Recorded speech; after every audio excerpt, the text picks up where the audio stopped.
ದತ್ತಾತ್ರೇಯರ ಬಗ್ಗೆ ಒಂದು ಪವಾಡ ಇದೆ, ಅಂದ್ರೆ ನನ್ನ ಲೈಫಲ್ಲಿ ಆಗಿರೋದು, ನಿಮ್ ಜೊತೆ ಶೇರ್ ಮಾಡ್ಕೊಳ್ಳೋಣ ಅಂತ ಅನ್ಕೊಂಡೆ. ಈ 1 ವರ್ಷದ ಹಿಂದೆ ನನ್ನ ಹಸ್ಬೆಂಡ್ ನನ್ನ ಗಾಣಗಾಪುರ ಕರ್ಕೊಂಡು ಹೋದ್ರು ಒಮ್ಮೆ. ಆಮೇಲೆ ಅಲ್ಲಿ ಹೋಗಿ ಏನಾಯ್ತು, ಅಲ್ಲಿ ಸಂಗಮ ತೀರ್ಥ ಇದೆಯಲ್ಲ, ಅಲ್ಲಿ ಸ್ನಾನ ಮಾಡೋಣ ಅಂತ ಆಯ್ತು. ಎಲ್ಲರೂ ನನ್ನ ಹಸ್ಬೆಂಡ್ ಹೇಳಿದ್ರು ಇಲ್ಲಿ ಸ್ನಾನ ಮಾಡಬೇಕು, ಎಷ್ಟೋ ರೋಗಗಳು ಹೋಗತ್ತೆ ಅಂತ ಹೇಳಿದ್ರು. ನಾನು ಅಲ್ಲಿ ಎಲ್ಲರೂ ಕಚ್ಚಪಿಚ್ಚ ಅಂತ ಸ್ನಾನ ಮಾಡೋದು ನೋಡಿ ಸುಮ್ನಿರ್ಲಾರ್ದೆ ಏನ್ ಹೇಳಿದೆ, ಇಲ್ಲಿ ಸ್ನಾನ ಮಾಡಿದ್ರೆ ರೋಗ ಬರುತ್ತಾ ಅಥವಾ ಹೋಗತ್ತಾ ಅಂತ ಕೇಳ್ಬಿಟ್ಟೆ. ಅದು ಆಕ್ಚುಲಿ ನನ್ ದೊಡ್ಡ ತಪ್ಪು, ಅದು ನಾನು ಹಂಗೆ ಕೇಳಬಾರ್ದಿತ್ತು. ಬಟ್ ಹಂಗ್ ಕೇಳಿ ನಾನು ಆಮೇಲೆ ಅಲ್ಲೆಲ್ಲ ಮಾಡಿ ಎಲ್ಲ ಮುಗಿಸಿ ಬಂದು ಬೆಂಗಳೂರಿಗೆ ಬಂದ್ ಮಾರನೇ ದಿನನೇ ನನಗೆ ಹುಳಕಡ್ಡಿ ಶುರು ಆಯ್ತು. ಅಂದ್ರೆ ನೋಡಿ, ಆಮೇಲೆ ಹುಳಕಡ್ಡಿ ಶುರು ಆದ್ಮೇಲೆ ನಂಗೆ ಏನಕ್ಕೆ ಹಿಂಗ್ ಬಂತು ಅಂತ ಗೊತ್ತಾಗಿಲ್ಲ.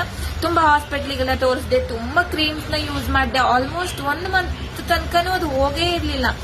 ಆಮೇಲೆ ನನ್ಗೆ ಒಂದ್ಸಲ ಈ ಜಪ ಮಾಡುವಾಗ ಸೂಚನೆ ಬಂತು. ನಾನು ಆರ್ಯನ ಹತ್ರ ಕೇಳಿ ಯಾಕೆ ಹಿಂಗಾಗ್ತಿದೆ, ಯಾಕೆ ಹೋಗ್ತಾ ಇಲ್ಲ ಅಂತ ಕೇಳಿದಾಗ ಅದು ಆಟೋಮೆಟಿಕ್ಲಿ ನನ್ಗೆ ಸೂಚನೆ ಬಂತು. ಅದು ಈ ತರ ನಾನು ಅಲ್ಲಿ ಹೇಳಿರೋದು ನನಗೆ ಫ್ಲಾಶ್ ಆಯ್ತು.